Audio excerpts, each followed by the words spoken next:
कुछ चीज़ें ऐसी आएंगी जिसके लिए ना आपको थोड़ा सा शुरू में सेक्रीफाइस करना पड़ता है। उसका मसला ये होता है कि मैं आपको आपने ही पिछले कुछ स्टूडेंट्स का बता देता हूँ। देखिए, सबसे मुश्किल टास्क होता है इस चीज़ को सेलेक्ट करना कि मैंने as an SAP consultant SAP में स्टार्ट करना है अपने आप को, क्योंकि ये कोई आसान काम नहीं है। To be very honest with you कि इसमें हर्डल्स आते हैं, इसमें बड़ी परेशानियां आती हैं और इसमें इश्यूज खड़े होते हैं, पर देन अगेन आपको जो रिवॉर्ड मिलता है, आप जो कमाते हो, जो आपकी अर्निंग होती है, वो भी फिर उसी हिसाब से ही होती है। देखो, आप लोग अगर बेसिक स्ट्रक्चर समझते हो जॉब्स का, अपने अकाउंट्स पढ़ी हुई है, तो बेसिकली क्या होता है, आप पेपर पुशर्स होते हो या पी पंचर्स होते हो। SAP ऐसा कुछ नहीं होता। जब कंसल्टेंट बनता है ना, तो वो बंदा, उसकी बेसिक्स बड़ी अच्छी होती हैं अकाउंट्स की, उसकी नो हाउ अच्छी होती है बिजनेस की, और उसको पता होता है अपने सिस्टम के बारे में। ये तीनों चीज़ें मिलके एक कंसल्टेंट बनाती है। और फिर जो कंसल्टेंट होते हैं, हमारी थोड़ी सी कुछ चीज़ें डिफरेंट होती हैं, हम ज़्यादा इन डेप्थ में नॉलेज रखते हैं। देखो, मैंने इतना कुछ पढ़ा, इवन मैं CA का इंटरव्यू पास हूँ, वो मैं लिखता नहीं, बताता नहीं कि मैंने उसको कंप्लीट नहीं किया, पर मेरी जो नॉलेज थी वो इतनी, मेरी जो एजुकेशनल बैकग्राउंड था वो मेरे लिए बहुत हेल्पफुल साबित हुआ, पर जितना मैंने एक्चुअल सिस्टम पे बैठ के क्लाइंट से डिस्कस करके, मामलात को करके सीखा है, उतना मेरे लिए किसी भी किताब में कहीं नहीं लिखा हुआ था। तो इसकी प्रैक्टिकलिटी बहुत बहुत ज़बरदस्त है कि आप जो काम कर रहे होगे उसके प्रैक्टिकल रिजल्ट आपके सामने आ रहे होंगे। आप जो भी चीज़ बना रहे होगे, डिज़ाइन कर रहे होगे, डिस्कस कर रहे होगे, वो सब के सब आपके सामने होंगे। तो you will be in very good condition. तो आगे जाके अकाउंट्स में आपकी पोजीशन बड़ी डोमिनेंट होती है। Although you are always going to be part of IT team, अगर आप एज अ कंसल्टेंट काम कर रहे हो। देन आगे बढ़ते हैं। इसके SAP के कैरियर्स के भी 3 पार्ट्स होते हैं। एक होता है आपका जनरल, जिसमें आपकी बेसिक की पंक्चर्स होते हैं, जिनका काम सिर्फ ट्रांजैक्शन परफॉर्म करना होता है। देन उसके ऊपर होता है power user. Power user usually, जितनी जगह मैं गया हूँ, मैंने काम किया, वो आपके सीनियर मैनेजर्स और मैनेजर्स होते हैं, the people who know how they are running their business and what they actually need from the system.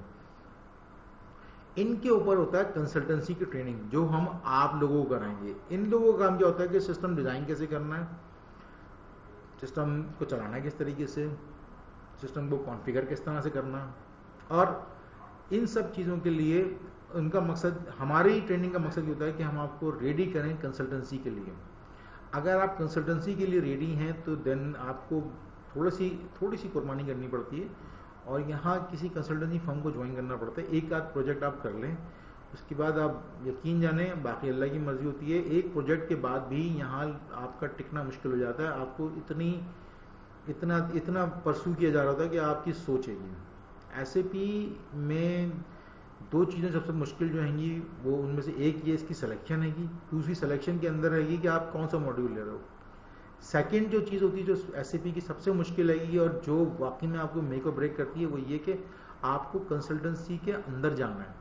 हमारी जो ट्रेनिंग है ये फोकस करती है कि आपको कंसल्टेंसी के अंदर कैसे पहुंचाएं और आपको सिस्टम की नो हाउ कैसे दें।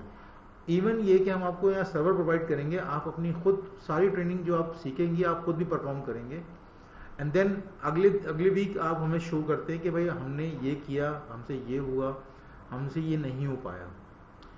आसान नहीं है, पर कोई रॉकेट साइंस भी नहीं है। अगर आपकी बेसिक्स अच्छी हैं तो आपको बड़ी आसानी से बड़ी जल्दी ग्रिप मिल जाती है चीज़ों की।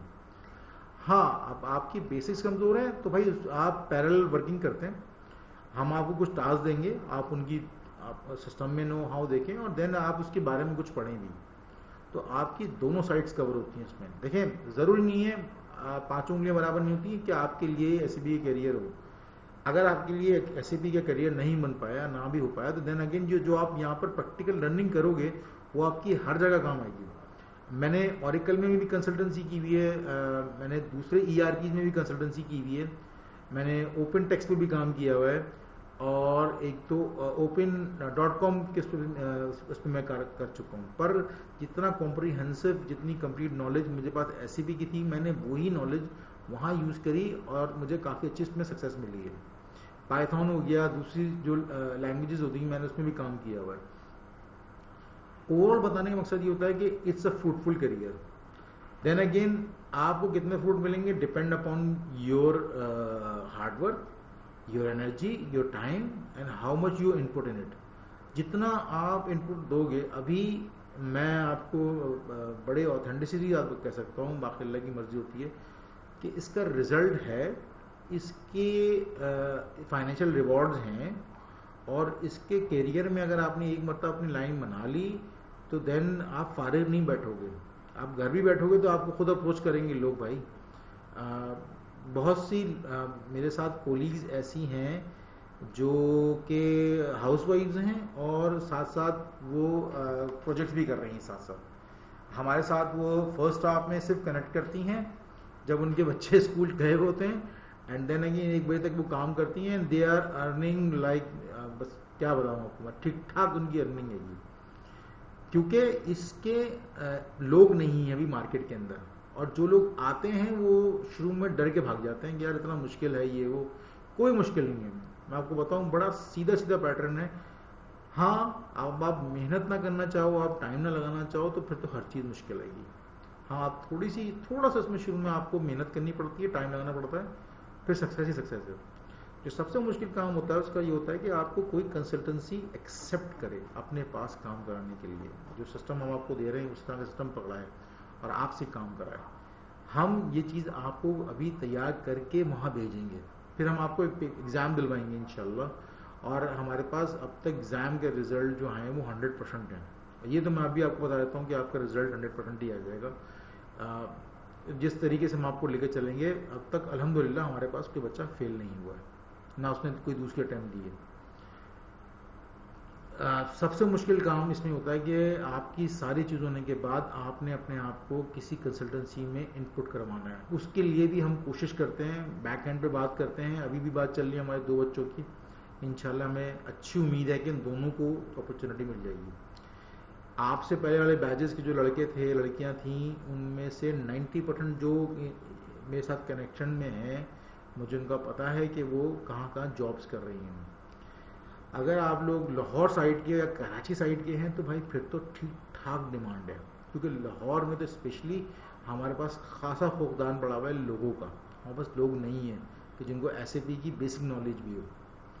हम सिर्फ इस बात का एडवर्टाइज कर रहे हैं कि आपको बेसिक नॉलेज हो और आपने सर्टिफिकेशन की भी हो, और वी आर रेडी टू पे यू 150,000।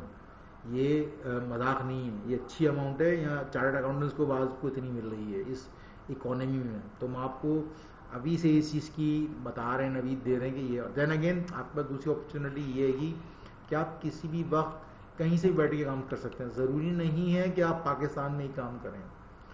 आप अगर कंसल्टेंट हो जाते हैं, आपको थोड़ा बहुत अपने काम पे उबूर हो जाता है, then you have lot of options. आप सुबह में बैठ के सऊदीया में काम करें, वहाँ 11 बजे स्टार्ट होता है पाकिस्तान के वक्त के मुताबिक। 11 से आप 1 से 2 यहाँ करें, फिर कनाडा में काम करना शुरू करते हैं, वहाँ आपका 4 बजे के बाद स्टार्ट होता है, वो चलता है रात 2-3 बजे तक। देन अगेन बीच में भी मर्जी है, सैटरडे संडेज में भी आपके पास ऑप्शन होते हैं। तो ये इसकी डिमांड है। ये सॉफ्टवेयर जो है ये IBM के कंसल्टेंट से 4 उन्होंने मिलके बनाया था, और then it covered the whole business. पहले SAP क्या करता था कि वो अपनी प्रोडक्ट्स बनाया करता था, अब SAP क्या करता है कि जो बनी बनाई मार्केट की प्रोडक्ट्स उनको खरीदता है, जो बेस्ट प्रैक्टिसेस हैं उनको अपने सिस्टम में इनकॉर्पोरेट कर देता है।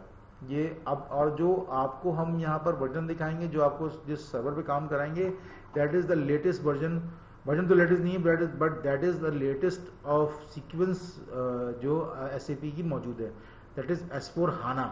हम आपको जितनी भी ट्रेनिंग करा रहे हैं वो सब की सब S4 HANA की है, और S4 HANA इस वक्त बहुत डिमांड में है।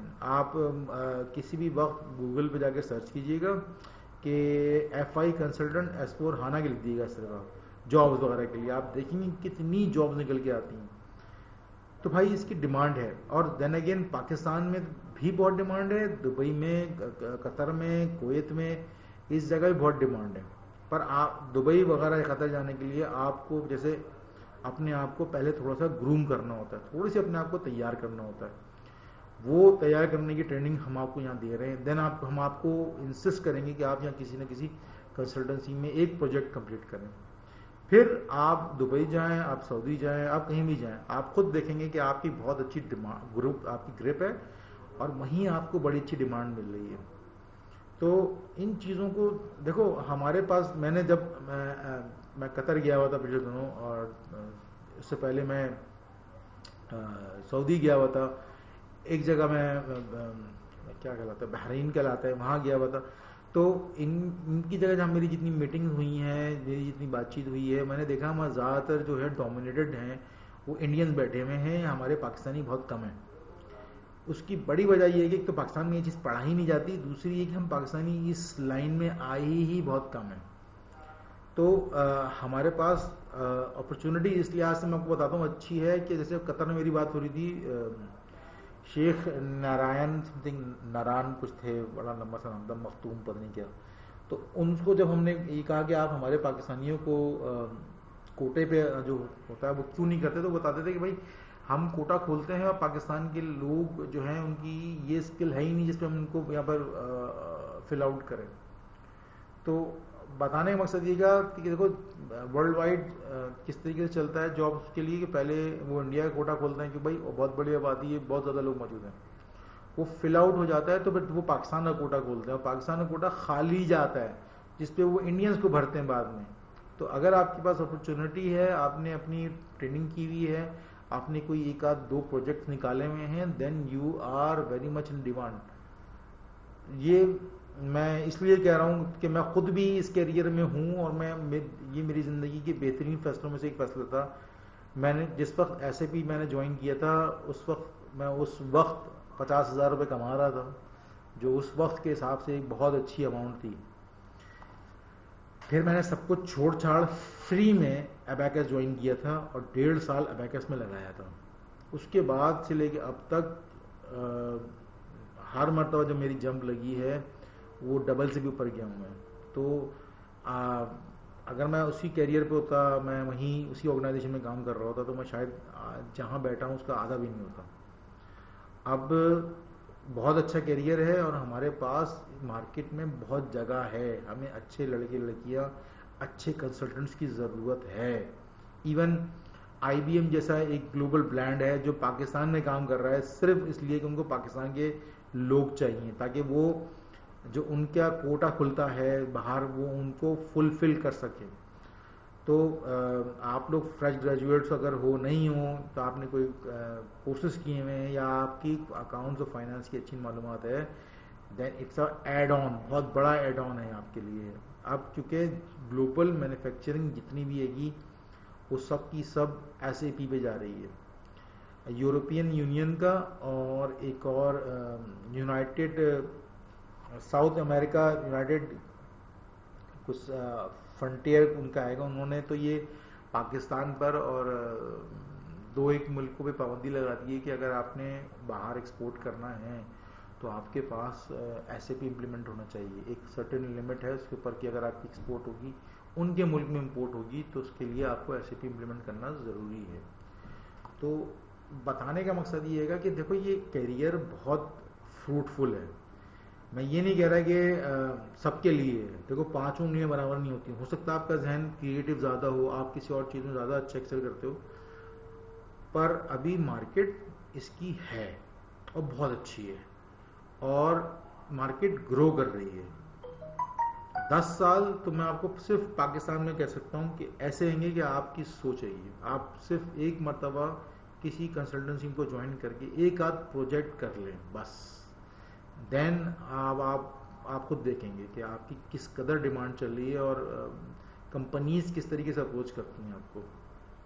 तो प्रेजेंटेशन देने से पहले ये वो बात थी जो मार्केट की कंडीशंस पे बात कर रहा था मैं इस वक्त। अभी हमें इमरान साहब ने ज्वाइन किया है, तो मैं थोड़ा सा इमरान साहब से कहूँगा कि अपना थोड़ा सा इंट्रोडक्शन करा दें और फिर मैं आप लोगों से इंडिविजुअल कुछ सवाल पूछूंगा, then we will proceed towards our presentation. तो इमरान साहब थोड़ा सा अपना इंट्रो कराइए अगर आप मेरी आवाज़ आ रही है।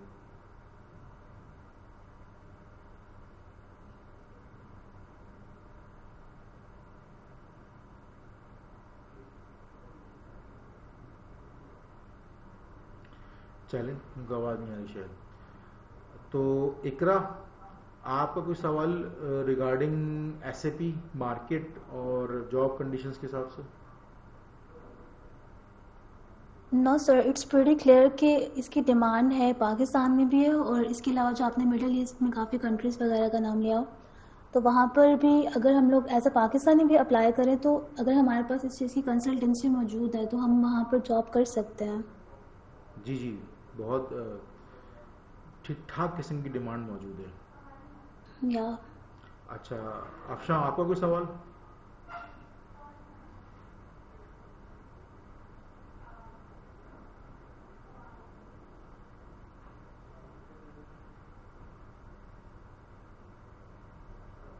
नहीं सर, मेरा सवाल नहीं है, क्योंकि आपने जो कुछ भी एक्सप्लेन किया यही सब चीज़ें सुन के ही मैं यहाँ पे इंटरेस्टेड हुई हूँ और मैं ये करना चाहती हूँ। चलें ठीक है। अस्सलाम सर। वालेकुम जी, इमरान साहब। सर माइक्रोफोन काम नहीं कर रहा था इसलिए। कोई बात नहीं, ज़रा अपना इंट्रोडक्शन करा दीजिए पहले। सर मेरा नाम इमरान खान है और एमकॉम ग्रेजुएट हूँ 2013 में। एडमिनिस्ट्रेटिव एक्सपीरियंस भी है लोकल गवर्नमेंट में एज ए सेक्रेटरी, और मैंने सेब B1 कोर्स भी कंप्लीट किया हुआ है, और सेब का कोर्स जो एंड यूज़र है वो तकरीबन इस वीक में कंप्लीट होगा।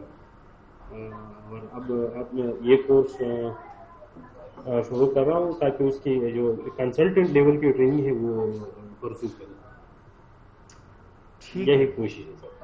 ठीक है। तो आप सब लोगों को मार्केट कंडीशन समझ में आ गई एसएपी की? मुझे तो पहले से ही एसीपी के बारे में नॉलेज है, क्योंकि मैं इसके पीछे पढ़ा हूँ कि किसी न किसी तरीके से कंप्लीट कर लूँ। ये सर ये पूछना था कि ये जो आप कंसल्टेंट लेवल ट्रेनिंग करेंगे, वो ये सी एंड यूज़र या इसकी तरह वो जो इस सेट के अंदर हम काम करेंगे, या इसकी जो कॉन्फ़िगरेशन है वो हम करेंगे, या क्या करेंगे और कितना वक्त इसमें लगेगा इस कंप्लीट होने में? देखें, स्टैंडर्ड टाइम जो होता है कोर्स का वो 2 महीने का है हमारे पास बेसिकली। 2 महीने का? 2 महीने का है, 8 हफ्ते का है, 6 हफ्ते में हम कंप्लीट करा लेते हैं। पर होता क्या है ठीक कि है सर। आपको पता है पाकिस्तान के हालात, स्पेशली कराची के हालात, बाद औक़ात ग्रुप क्योंकि चल रहा होता है, बाद औक़ात मेरे साथ कोई मसला आ जाए, कभी खुदा ना खास्ता किसी और का कोई मसला आ जाता है, कभी सब लोग ठीक है इकट्ठा सर। नहीं हो पाते हैं। तो हम क्या करते हैं कि उस दिन क्लास हम जमहूरियत पे अमल करते हैं और वोटिंग करवा लेते हैं कि भाई अगर फ़र्ज़ करें कि इकरा नहीं आई हैं तो आपसे और अफशा से हम वोटिंग करा लेंगे कि भाई आज क्लास कंटिन्यू करें नहीं करें। अगर 3 में से 2 ने कह दिए क्लास कंटिन्यू करें तो हम कंटिन्यू कर लेते हैं, और अगर 2 ने कह दिया नहीं करें तो हम क्लास को ड्रॉप कर देते हैं उस दिन। क्योंकि देखो ये नहीं हो सकता कि हम किसी एक के चक्कर में 2 का नुकसान करें, और ये नहीं हो सकता कि हम जो 2 के चक्कर में किसी एक को पीछे डाल रहे हैं। तो अगर आप लोग ऑफ करते हैं या कोई छोड़ते हैं और दूसरे उस पर आपको अपॉर्चुनिटी नहीं देते हैं तो फिर क्लास कंटिन्यू रहती है, वरना फिर हम ऑफ कर लेते हैं। ठीक है सर। ये सही ना? वीकेंड क्लास होगी या बस वीकेंड पे होती है। हफ्ते में कितनी बार? हफ्ते में एक ही दिन होगी वीकेंड भाई, पे सिर्फ सैटरडे को होती है, क्योंकि मैं आपको जितना ठीक है सर। काम करने के लिए दूंगा आपको उसमें 1 हफ्ता लगाना पड़ जाता है।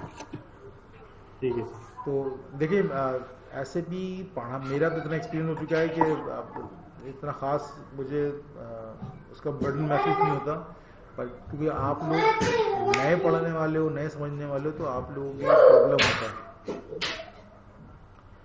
तो ठीक है। थोड़ा सा हजम करने का टाइम दिया जाता है जो आपको समझाया जाता है, तो उसमें तकरीबन ठीक। 1 आध वीक लग जाता है। हाँ, अगर ठीक हमें है। ऐसा महसूस हुआ कि क्लास बहुत ज़्यादा तेज़ जा रही है और आप लोग समझते हैं कि आप लोग इतनी जल्दी कवर अप कर सकते हैं, तो हम सैटरडे संडे ऑन कर देते हैं, और वो जो 2 महीने का टाइम है वो 1 महीने में कवर अप कर जाते हैं। पर वो बहुत ज़्यादा हो जाता है, यूजुअली वो कूप अप नहीं कर पाती है अवाम। तो इसलिए मैंने खुद कोशिश ये करता हूँ कि 2 हफ्ते के 2 महीने तक ले जाऊँ, हालांकि 6 हफ्ते की क्लासेस होती हैं बेसिकली। अब इसमें ये था कुछ बाद औक़ात डिस्कशन में हम आगे पीछे निकल जाते हैं, तो वहाँ पर हम ये करते हैं कि 1 वीक और जोड़ लेते हैं। तो उसमें बाद ये ज़रूरी नहीं है कि हमारा 8 वीक में ही कंप्लीट हो जाए, बाद औक़ात हमारा 12वीं तक भी चले जाता है, हम छोड़ते नहीं हैं। मतलब मेरा तरीका ये होता है कि मेरा जो पहला स्टूडेंट है और जो मेरा आखिरी स्टूडेंट है वो बराबर एक ही स्टैंडर्ड पे खड़े हों, तो मैं फिर आगे बढ़ता हूँ। एक हफ्ते मैं काम करता हूँ, मैं चीज़ें समझाता हूँ, और दूसरे हफ्ते फिर वो लोग करके मेरे पास लेके आते हैं और उस पर हम सवालात करते हैं। पहले हमारे क्वेश्चन आंसर होता है रिगार्डिंग प्रीवियस टॉपिक, फिर हम नया टॉपिक उठाते हैं और उसके बाद फिर हम उसको कंप्लीट करते हैं। आप लोग जाते हो, एक हफ्ते उस पर काम करते हो, अपनी कॉन्फ़िगरेशंस करते हो, and then you come back to me. आप मुझे बताते हो कि हमने ये कर लिया, ऐसे हो गया, और ये हमारी चीज़ें नहीं हुई, क्यों हुई, ये सारी डिस्कशन होती हैं।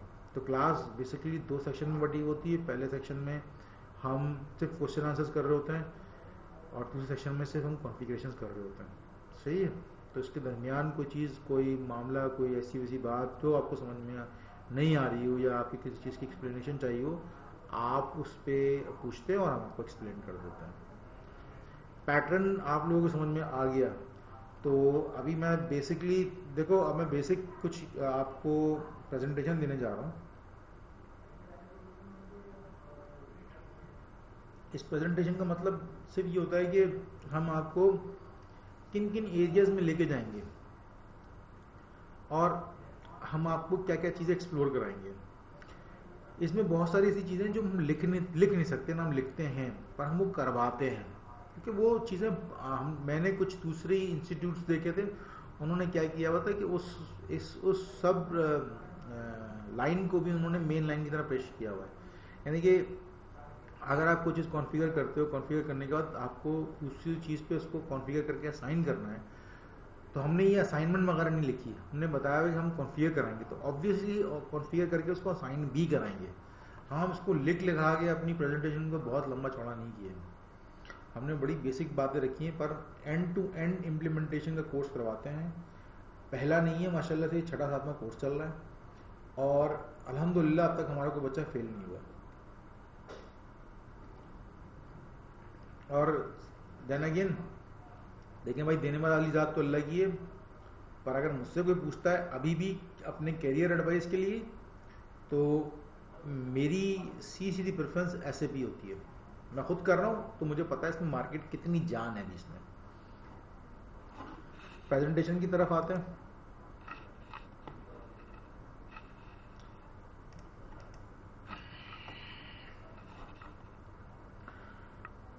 देखो, ये बेसिक हमारा स्ट्रक्चर है SAP की ट्रेनिंग का। जैसे मैंने बताया था, हम क्या करेंगे, पहले हमारा जो वीक होगा, मैं पहले इसमें बताऊंगा, फिर दूसरी उसमें आपको ब्रेकअप करके बताता हूँ किस तरह से करते जाएंगे। हमारा पहला वीक जो होगा उसमें हम SAP में ऑर्गेनाइजेशनल स्ट्रक्चर खड़ा करेंगे, इसके बारे में डिस्कशंस करेंगे कि ऑर्गेनाइजेशन स्ट्रक्चर होता क्या है, क्यों होता है, किस लिए होता है, किस तरह से चलता है। फिर हम पढ़ेंगे फाइनेंशियल अकाउंटिंग की जो ग्लोबल सेटिंग्स हमारे पास SAP के अंदर मौजूद हैं, ये हम सब देखेंगे इसके अंदर, और फिर उस पर इम्प्लीमेंट करेंगे, उसको अपनी कंट्री के हिसाब से, अपने बिजनेस मॉड्यूल के हिसाब से उसको कॉन्फ़िगर करेंगे, उसको चलाएंगे। देन जनरल लेजर के बारे में हम पढ़ेंगे। जनरल लेजर की मैं आपको डेफिनेशन दूंगा, T अकाउंट बना के जनरल लेजर समझाऊंगा, और फिर हम देखेंगे सिस्टम में जनरल लेजर कैसे काम कर रहा है। टैक्स की कॉन्फ़िगरेशन है, ये बेसिक कॉन्फ़िगरेशन बताई जाएगी, इस पे आपको बता दिया जाएगा कि आपकी कॉन्फ़िगरेशन होती कैसे, उसकी स्पेसिफिकेशन आपको दिखा दी जाएंगी। Then again if you are required to do it, you know how to do it. Account payable, account receivable आपको दिखाए जाएंगे, आपको करवाए जाएंगे, पर ये दोनों के दोनों पार्ट हो गए हैं। एक नया फंक्शन SAP ने इंट्रोड्यूस करवाया जिसको हम कहते हैं बिजनेस पार्टनर, BP। ये दोनों के दोनों बिजनेस पार्टनर में हम कवर करेंगे। अगर आप इसको जोड़ते हुए जाएं तो देखिए, पहला हफ्ता, दूसरा हफ्ता, तीसरा हफ्ता, चौथा हफ्ता, ये 5वां हफ्ता। उसके बाद बैंक हैगा। बैंक क्या होता है, किस तरीके से चलता है, बैंक की क्या डेफिनेशंस हैं, SAP में बैंक क्या होता है, ये आप यहाँ देखेंगे। Then last but certainly not least आपका एसेट आएगा। Asset it's a tough nut to crack, इसको समझने में हमें थोड़ा टाइम लग जाता है। तो देन अगेन ये वो टॉपिक है बाद औक़ात जो आपका 8 वीक भी चला जाता है, और बाद औक़ात 10 वीक भी चला जाता है, और बाद औक़ात 12 वीक भी चला जाता है। हम इसको कराते रहते हैं, समझाते रहते हैं, जब तक आप इसको समझ नहीं लेते हैं। इसमें बहुत सी बेसिक चीज़ें आएंगी, डेप्रिसिएशन कैसे चलती है, एसेट सेल ऑफ कैसे होता है, हर मॉड्यूल के अंदर सब मॉड्यूल्स मौजूद हैं। ऑर्गेनाइजेशन स्ट्रक्चर आप देख रहे हैं, इसके अंदर कम से कम 12 मॉड्यूल मौजूद हैं। फाइनेंशियल अकाउंटिंग ग्लोबल सेटिंग देख रहे हैं, इसके कम से कम 7 मॉड्यूल हैं। जनरल लेजर में कम से कम 10 मॉड्यूल हैं। टैक्स की कॉन्फ़िगरेशन के 2 ही मॉड्यूल हैं। पेबल रिसीवर मिला के कम से कम 24 के करीब हैं, ये बिजनेस पार्टनर के नाम से होगा। बैंक के तकरीबन 8 हैं और एसेट के कम से कम 12 आएंगे। मॉड्यूल का मतलब होता है कि इनकी सब कॉन्फ़िगरेशंस क्या आएंगी, इसके अंदर क्या करना होगा, आपको क्या करना होगा, सिस्टम कैसे रिस्पॉन्ड करेगा, आप उसको कॉन्फ़िगर कैसे करेंगे, बिजनेस क्लाइंट से कैसे बात करेंगे, आप उनको अपनी चीज़ें कैसे बताएंगे कि एसएपी में क्या क्या मौजूद है और आप उसमें आप क्या क्या करके दे सकते हैं। ये सारी चीज़ें आपको जब डिस्कशन करनी होगी तो आप इसको लेके चलेंगे, तो उसको बताने का तरीका है। देखो, जो मैंने आपको बताया था कि पहले जिस तरीके से चीज़ें टूटी हुई हैं, हमने उसकी यहाँ पर अभी भी मोटी मोटी डेफिनेशन दी हुई है, इसकी फर्दर अंदर ड्रिल डाउन नहीं किया हुआ। जैसे ऑर्गेनाइजेशनल स्ट्रक्चर है, इसके बारे में हम डिस्कशन करेंगे। पहले 2 वीक हमारे बड़े स्लो चलते हैं। सेकेंड वीक में हम जैसे अब जो नेक्स्ट वीक होगा, हम उसमें आपको सिस्टम तक दिखा देंगे और उसमें चीज़ें बता देंगे किस तरह कॉन्फ़िगर करना शुरू करनी है। ज़्यादा बातें नहीं करते, हम ज़्यादातर काम करना सिखा रहे होते हैं और फिर बात करते हैं उसके बारे में, ताकि फिर आपके कॉन्सेप्ट क्लियर हो और आप सवालात करें, ताकि जितने आप सवालात करेंगे उतने आपका कॉन्सेप्ट क्लियर होगा।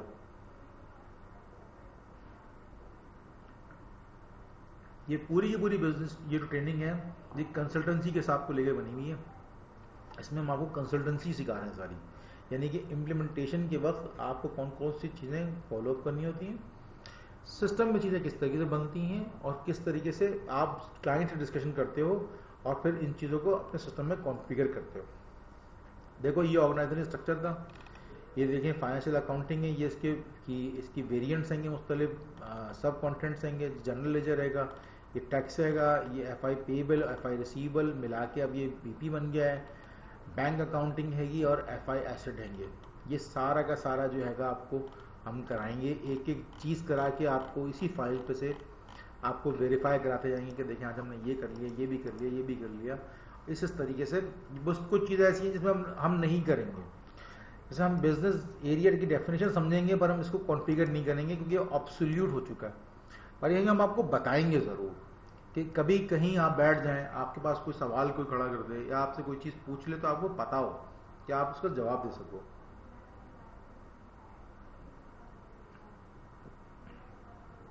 इसी तरीके से बहुत सी चीज़ें ऐसी हैं जैसे हम अपना फिस्कल ईयर वेरिएंट बनाएंगे, क्योंकि हमारा पाकिस्तान का फिस्कल ईयर वेरिएंट स्टार्ट चलता है फ्रॉम जुलाई टू जून, तो हम इसके हिसाब से अपना फिस्कल ईयर बनाएंगे। फिर हम पोस्टिंग कीज बनाएंगे, फिर हम डॉक्यूमेंट टाइप्स पढ़ेंगे, हम कंपनी की चीज़ें पढ़ेंगे कि हम करेंसी किस तरह हम देखेंगे, फिर हम चार्ट ऑफ अकाउंट बनाएंगे, कंपनी के अकाउंट ग्रुप बनाएंगे, हम रिटेन अर्निंग का अकाउंट बनाएंगे और हम जनरल लेजर की पूरी अकाउंटिंग पढ़ेंगे। देन अगेन हम टैक्स के बारे में पढ़ेंगे कि कैलकुलेट कैसे होता है, किसको असाइन किस तरीके से, टैक्स ज्यूरिसडिक्शन क्या होती हैं, टैक्स कोड कैसे मेंटेन होते हैं और नॉन टैक्सेबल टैक्सेबल के दरमियान क्या फ़र्क होता है। फिर हम आएंगे जनरल लेजर में, अकाउंट पेबल में, पूरा अकाउंट पेबल पढ़ेंगे कि किस तरीके से पेबल पढ़ते हैं, जिस तरह से एजिंग बनती है, किस तरीके से चलते हैं। देखिए, अकाउंट रिसीवेबल पर आएंगे और फिर बैंक पढ़ेंगे और एसेट पढ़ेंगे। देखो, कोर्स छोटा नहीं है, मैं आपको बताऊं, ये हर लाइन जो आप देख रहे हो उसकी नीचे कम से कम 4 लाइनों की वर्किंग और होती है। हमने सिर्फ मोटी मोटी डेफिनेशंस डाल के चीज़ें कर चलाई हैं ताकि हम सिस्टम पे चीज़ें आपको दिखाएं और आपको फिर आपको काम करने में मज़ा आए। देखो, ये एक अच्छी बात ऐसी भी ये रहेगी कि जब आप इस पर काम करने बैठोगे ना, आप इसको एंजॉय करोगे। ये तो मेरी गारंटी है, मज़ा आता है काम करने में। मैं खुद जब भी मेरी तकरीबन 12 से 15 इम्प्लीमेंटेशन हो चुकी हैं, मैं फिर भी जब भी इम्प्लीमेंटेशन के लिए बैठता हूँ और कॉन्फ़िगरेशन करने बैठता हूँ तो मुझे उसमें मज़ा आता है बड़ा काम करने में। तो एक से एक नई चीज़ निकलती है, एक से एक नई बात निकलती है और आप उसमें मुस्तकिल रनिंग चलती रहती है। तो ये हमारी कोर्स की आउटलाइंस हैं जो हम आपको कराएंगे, हर सूरत में दिखाएंगे, और ये सारी चीज़ें आप कहीं भी ले आके वेरीफाई कर सकते हैं। कोई भी ऐसे भी एफआई कंसल्टेंट दिखेगा, वो कह देगा कि इसमें अब कुछ भी नहीं रह गया जो कवर अप नहीं हुआ है। थर्ड जो मैं आपको दिखाना चाह रहा था वो ये थी,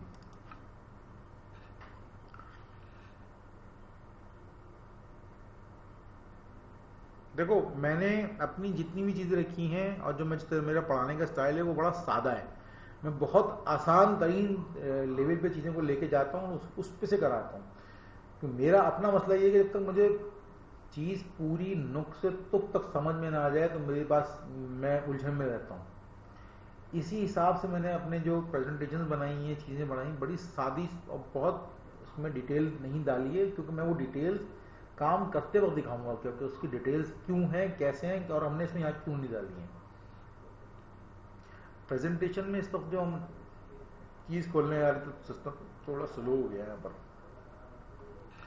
उसका भी मकसद ये है कि हम आपको मॉड्यूल वाइज जो हम एक एक चीज़ में काम करने के लिए जा रहे हैं उसमें क्या करने जाएंगे, कुछ चीज़ों की हम आपको फेमिलियरिटी दे देंगे, कुछ चीज़ों में आपको मज़ीद थोड़ा सा जब आप सिस्टम पे काम करने के लिए बैठोगे तो चीज़ें क्लियर आउट होती चली जाएंगी।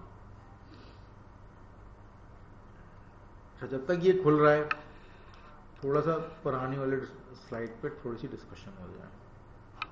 अच्छा, where are you people, okay. देखिए इस स्लाइड में अभी तो आपको कुछ ज़्यादा समझ में नहीं आएगा, पर ये देख रहे हो कि ऑर्गेनाइजेशन स्ट्रक्चर मैंने आपको बताया था और मैंने यहाँ पर इसको जो पहली हमारी इसमें थी, देखिए इसमें सिर्फ ऑर्गेनाइजेशन स्ट्रक्चर है, ठीक है, और उसमें जो सब काम हुए वो ये हुए हैं। ये हमें सारे काम करने पड़ेंगे एक ऑर्गेनाइजेशन स्ट्रक्चर बनाने के लिए। तो मैं पहले आपको समझाऊंगा कि ऑर्गेनाइजेशन स्ट्रक्चर क्या है, वो मैंने इस मॉड्यूल में डाला हुआ है, इस प्रेजेंटेशन में डाला हुआ है, तो I don't know for what reason नहीं खुल रही है अभी। अच्छा,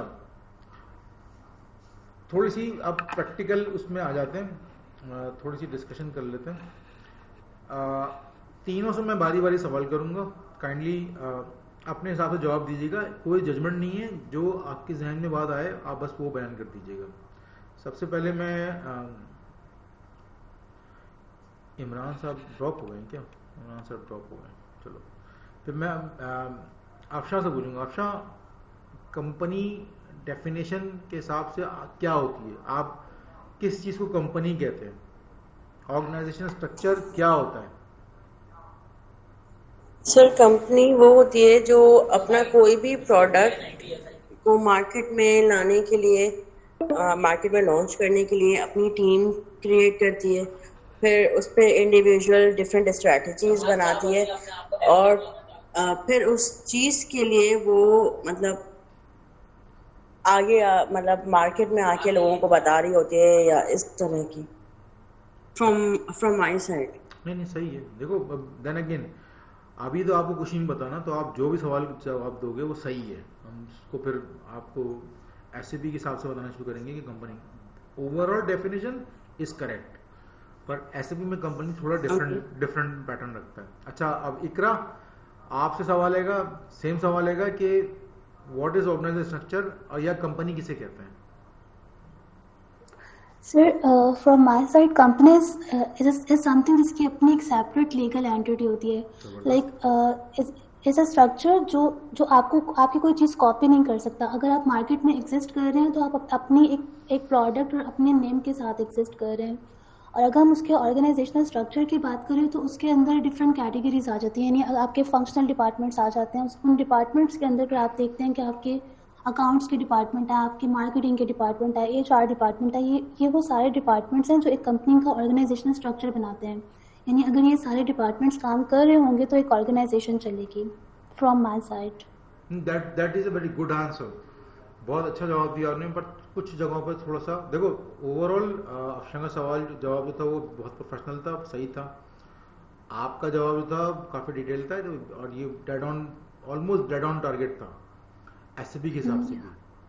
देखो एसएपी में पहले मैं समझाता हूँ ऑर्गेनाइजेशनल स्ट्रक्चर क्या होता है, फिर बताऊंगा वो कंपनी कोड क्या होता है, कंपनी क्या होती है। यूनिलीवर है, यूनिलीवर के अंदर कई कंपनियां काम कर रही हैं। यूनिलीवर के अंदर कुछ कंपनीज हैं जो पार्ट ऑफ यूनिलीवर हैं और कुछ कंपनी हैं जो पार्ट ऑफ यूनिलीवर नहीं है। यूनिलीवर का जब मैंने पिछले दिनों सिस्टम एनालिसिस करा था, तो यूनिलीवर की जो पाकिस्तान में ग्लोबल प्रोडक्ट्स चल रही हैं और जो उनका हिसाब किताब है, उसके नीचे आपके ये आ जाते हैं, शैम्पूज आ जाते हैं। नाम नहीं लूँगा किसी प्रोडक्ट का, अगर ले लूँ तो भाई अगर मसला होता है। और क्योंकि हमारा ना NDA हमें साइन करना पड़ता है, तो कुछ प्रोडक्ट्स यूनिलीवर की ऐसी होती हैं जो कि यूनिलीवर अपनी अम्ब्रेला के अंदर बना रहा है, और कुछ प्रोडक्ट ऐसी हैं जो यूनिलीवर किसी और से बना के अपनी अम्ब्रेला के अंदर बेच रहा है। इसमें सर्फ भी शामिल है। कुछ सर्फ ऐसे हैं जो यूनिलीवर खुद नहीं बनाता, पर वो किसी से बनवा रहा है और वो यूनिलीवर के नाम से बिक रहा है।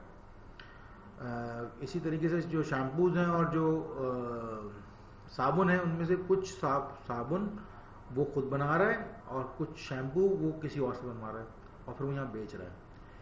उसके लिए उनकी केमिकल कंपोजिशन वो चीज़ें ले रहे हैं। अच्छा, ऑर्गेनाइजेशन स्ट्रक्चर क्या है समझाने के लिए सबसे अच्छे, Unilever itself is an organisation. Unilever के अंदर कई सारी कंपनियां काम कर रही हैं। समझ लो मेरी बात को। देखो, एक कंपनी है, कंपनी की एक ऑर्गेनाइजेशन होती है, उसके नीचे कंपनी होती है, और कंपनी के अंदर ये डिपार्टमेंट्स होते हैं। बिल्कुल सही डेफिनेशन थी कि company is a legal entity. वो कंपनी जिसका हम separate income statement, separate balance sheet बनाते हैं, वो कंपनी है। अगर ग्रुप का बना रहे हैं तो एक अलग चीज है, ऑर्गेनाइजेशन का बना रहे हैं तो वो फिर एक अलग चीज होती है। ऑर्गेनाइजेशन के अंदर कई कंपनीज हो सकती हैं, ग्रुप के अंदर कई कंपनीज हो सकती हैं, पर कंपनी के अंदर सिर्फ एक ही कंपनी होती है। कंपनी के अंदर कई प्रोडक्ट्स हो सकती हैं। अब मेरी बात समझिएगा, जो मैं आपको एक स्ट्रक्चर बताने की कोशिश करता हूँ, फिर अगली क्लास में हम यहीं से स्टार्ट करेंगे, इसी स्ट्रक्चर को ड्रॉ करते हुए चलेंगे। सबसे पहले आपका ऑर्गेनाइजेशन होती है। यूनिलीवर ले ली, आप डालडा ले लीजिए, यूनिलीवर का पहले पार्ट था, आप छोड़ दिया उसने, उसका एम्प्लॉयज बाय आउट हो गया है, या आप PNG ले लीजिए। इनमें क्या है कि ये सारी ऑर्गेनाइजेशंस हैं, और ये ऑर्गेनाइजेशंस जो होती है ना, इनके नीचे कंपनीज खुली हुई हैं। जैसे चौधरी कुछ हैंगी, वो यूनिलीवर की कंपनी नहीं है, मतलब पर वो ऑर्गेनाइजेशन का पार्ट है। वो यूनिलीवर के तहत चलती है, और वो जितना सर्व बनाती हैं वो यूनिलीवर वाले को बना के देती हैं। फिर यूनिलीवर की ही अपनी कंपनी है, उसका नाम मैं भूल जाऊँ, नाम और नंबर मैं भूलता हूँ। उसका काम ये आपका हेड एंड शोल्डर वगैरह जो आपके प्रोडक्ट बनते हैं ये बनाना है। ये डायरेक्टली यूनिलीवर की कंपनी है और उसको यूनिलीवर रन करती है। थर्ड आपका साबुन बनाने वाली जो होती है वो हैगी। इसी तरीके से ऑर्गेनाइजेशन अपने आप में बहुत मुख्तलिफ तरीके से बटी हुई है। ये ऑर्गेनाइजेशन की ये पार्ट्स हैंगे, और इन हर पार्ट को हम एक कंपनी का नाम देते हैं। हो सकता है कि जो सर्फ आपका बन रहा है या जो साबुन बन रहा है यहाँ पर, या कोई और प्रोडक्ट भी यहाँ बन रही है, उस कंपनी के अंदर उस कंपनी को रिप्रेजेंट करते हुए एक कंपनी में एक से ज्यादा प्रोडक्ट बन रही हैं। ठीक है, क्यों ऑर्गेनाइजेशन में तो आपकी मुख्तलिफ कंपनियां काम कर रही हैं और हर कंपनी मुख्तलिफ प्रोडक्ट्स बना रही है। इसकी आसान तरीन एग्जाम्पल समझाने के लिए हम डालडा की मिसाल लेंगे। मैं आपको डालडा की मिसाल समझाऊंगा। मैं जितनी भी चीजें आपको बताऊंगा समझाऊंगी, सबकी सब प्रैक्टिकल होंगी, जो मैं खुद करता हुआ आ रहा हूँ या मैं उनका पार्ट रहा हूँ, ताकि आपको एक्चुअल चीज समझ में आए कि एक्चुअली बिजनेस रन किस तरीके से चल रहा है, बिजनेस कर क्या रहा है, और बिजनेस में ये चीजें होके आ किस तरीके से रही होती हैं। ये जो हमारी प्रेजेंटेशन अभी नहीं खुल रही है, हम इसको नेक्स्ट वीक खोल के, इसको आई थिंक कुछ बग आ गया है इसमें, इसको खोल के इसको लेके चलाएंगे, और उसके थ्रू फिर आपको मैं जरा सा ऑर्गेनाइजेशन का स्ट्रक्चर समझा के आगे बढ़ूंगा। तो बेसिक हमारा विजन ये होगा कि हम SAP को समझें। और सैप मत बोलना भाई, देखो सैप आप लोग अब कंसल्टेंट लेवल की ट्रेनिंग का स्टार्ट करना शुरू कर दोगे, तो kindly do not use sap, it's SAP, there is no such thing as sap. ठीक है, तो ये चीज जो आप इंटरव्यूज में भी जाते हो ना, तो आपसे ये पकड़ी जाती है, और ये बहुत नेगेटिव पॉइंट ले लेते हैं अगर आपके सामने कोई कंसल्टेंट बैठा हो। तो always say SAP, never say SAP. ये हम पाकिस्तानी करते हैं और जो हम बहुत बड़ी गलती करते हैं। इसके मायने अच्छे नहीं है, तो kindly do not use word SAP, always say SAP। ये देखो, जब आप ऐसे भी बोलोगे ना, तो थोड़ा सा सामने वाला भी जो है वो समझ जाएगा कि आप थोड़े प्रोफेशनल हो। ये चीज बहुत काउंट करती हैं, छोटी छोटी चीजें होंगी, पर जब आप इंटरव्यू देने बैठते हो और डिस्कस करने बैठते हो चीज़ें, तो सामने वाला इस चीज़ को नोट करता है। हम आपको इंटरव्यू टिप्स भी देते जाएंगे और चीज़ें भी बताते जाएंगे। SAP में आपने किस तरीके से सर्वाइव करना है और किस तरीके से थ्राइव करना है, दोनों चीज़ें आपको बड़ी खोल के बता दी जाएंगी और बहुत आसान अल्फाज में समझा दी जाएंगी। कोर्स आपका पहले बहुत स्लो चलेगा, फिर थोड़ा सा तेज़ होगा, फिर बिल्कुल एक्सेलरेशन दबाएंगे और फिर देन उसको बिल्कुल डेड स्लो कर देंगे। जब तक आप लोग खुद हमें ये नहीं कहेंगे कि आपके बाद कोर्स समझ में आ गया है, you are proficient in it, ये कोर्स चलता रहता है। देखें, 8 हफ्ते का टाइम एक टाइम तो है जो हमें पता है, जिसमें प्रोफेशनल जो होते हैं जिनको थोड़ा सा ज़्यादा अपना टाइम देते हैं, वो तो 6 वीक में कंप्लीट कर लेते हैं। Then again we all have our other obligations, तो हमें 8 हफ्ते लग जाते हैं। बाद हम नहीं पढ़ पाए पूरा हफ्ता। जैसे आजकल कराची में इन्फ्लुएंजा फैला हुआ है, सब बीमार हैं। मेरे घर में मेरी वालदा, मेरी वाइफ, मेरे बच्चे सब बीमार हैं सिवाय मेरे। तो ऑब्वियसली नहीं पढ़ सकता है ना, आप ना टाइम निकाल सकते हैं। तो इस तरह की सिचुएशन कभी कभार आ जाती है, तो फिर हम इसको प्रोलॉन्ग कर लेते हैं थोड़ा सा। तो पर ये कि प्रेजेंटेशंस और जो भी चीज़ आपको पढ़ाई जाएगी वो आपको पास हर वक्त मौजूद रहेगी। उसकी सॉफ्ट कॉपी 3D एजुकेशन की जो साइट है उस पर आपको मिल जाएगी।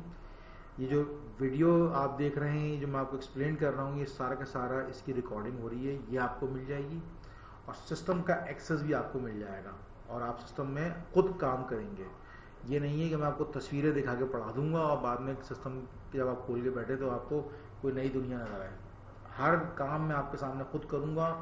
देन अगेन आपके पास पूरा हफ्ता होगा उस काम को रिप्लिकेट करने का और उसमें क्यूरीज जनरेट करने का। आप क्यूरीज जनरेट करोगे, अगले वीक में आओगे, सवाल पूछोगे, हम जवाब देंगे और फिर हम आगे बढ़ जाएंगे।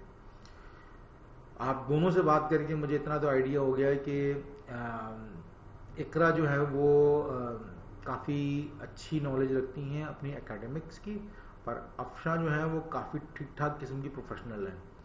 तो मज़ा आएगा, दोनों तरफ से सवालात अच्छे आएंगे और हम भी इस चीज़ को केटर करके इसको प्रोडक्टिवली चैनलाइज करने की कोशिश करेंगे।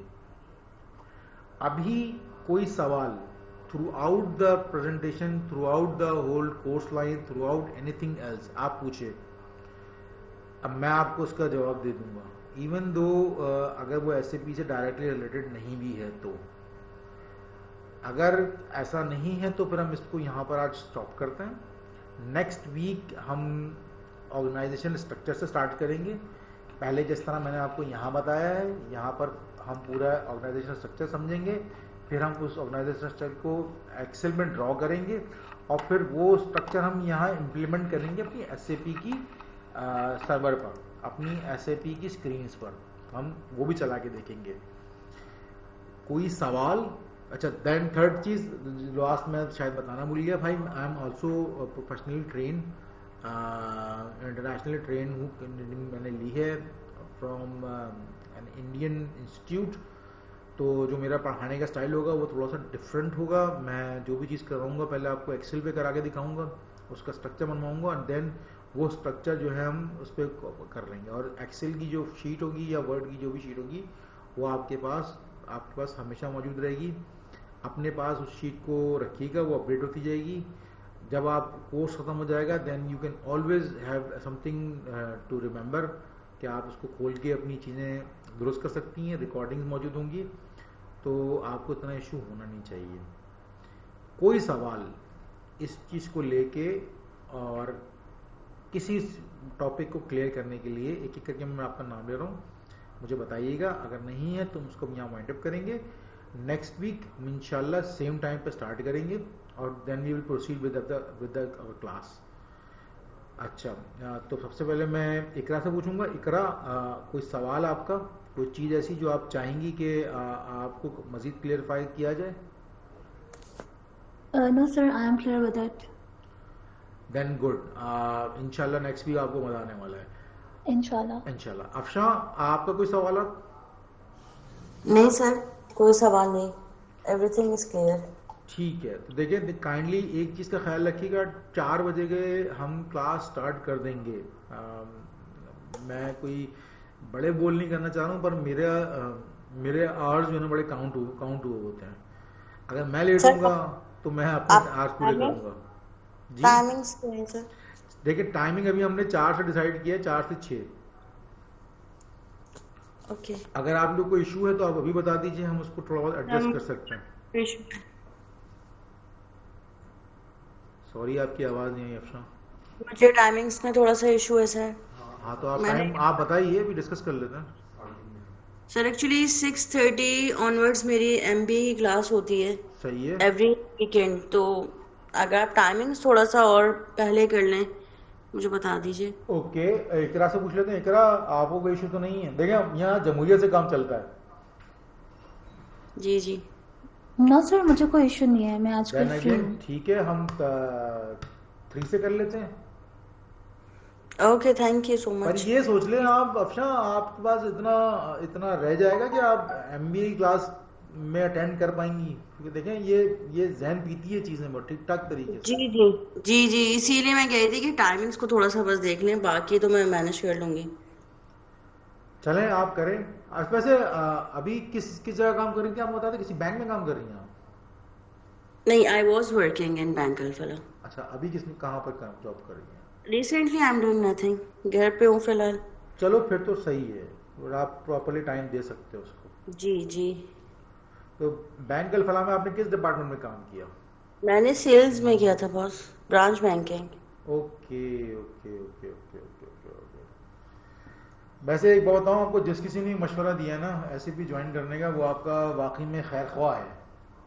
जी, उन्होंने मुझे बोला यार इतना दिमाग है तो तुम यहाँ पे क्यों वेस्ट कर रही हो, यू यू शुड गो, वहाँ जाओ, वो करो, it will be useful for you.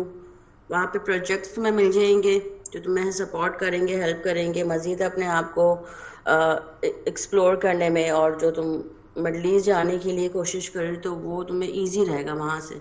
उसकी डिमांड है क्योंकि पाकिस्तान में इस वक्त लोगों को अवेयरनेस नहीं है, पर ये कि वर्ल्ड वाइड इसकी जो है ना बहुत डिमांड है। हाँ, इसकी डिमांड तो बहुत है।